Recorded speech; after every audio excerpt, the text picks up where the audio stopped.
ಸ್ನೇಹಿತರೆ, ಎಲ್ಲರಿಗೂ ನಮಸ್ಕಾರ.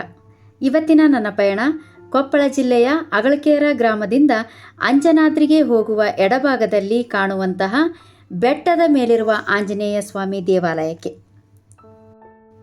ಬೆಟ್ಟದ ಮೇಲಿರುವ ಈ ಆಂಜನೇಯ ಸ್ವಾಮಿ ದೇವಾಲಯವನ್ನು ಅಂದಿಗಾಲೇಶ್ವರ ದೇವಾಲಯ ಅಂತಲೂ ಕರೆಯುತ್ತಾರೆ. ಈ ದೇವಾಲಯವು 100 ಮೆಟ್ಟಿಲುಗಳನ್ನು ಒಳಗೊಂಡಿದೆ.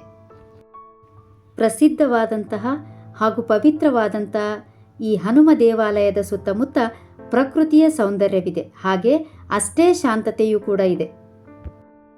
ಪುರಾಣಗಳ ಪ್ರಕಾರ ತ್ರೇತಾಯುಗದಲ್ಲಿ ಲಂಕೆಯ ಯುದ್ಧದ ನಂತರ ಈ ಪ್ರದೇಶಕ್ಕೆ ಬಂದ ಹನುಮಂತನು ತಪಸ್ಸು ನಡೆಸಿದನು ಎಂದು ಹೇಳಲಾಗುತ್ತದೆ.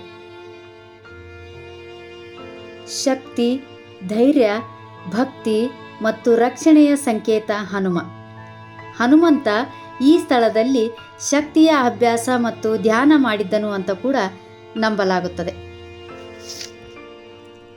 ಇದು ಬೆಟ್ಟದ ತುತ್ತ ತುದಿಯಲ್ಲಿ ಇರುವ ಹನುಮಂತನ ದೇವಾಲಯ.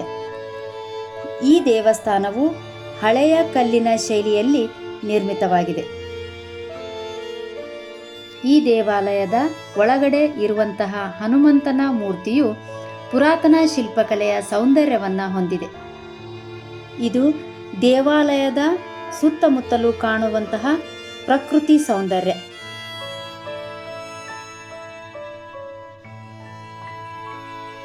ದೇವಾಲಯದ ಒಳಗಡೆ ಅಭಯ ಮುದ್ರೆಯಲ್ಲಿ ಬಲಗೈಯನ್ನ ಎತ್ತಿಕೊಂಡು ನಿಂತಿರುವ ಹನುಮಂತನ ವಿಗ್ರಹ.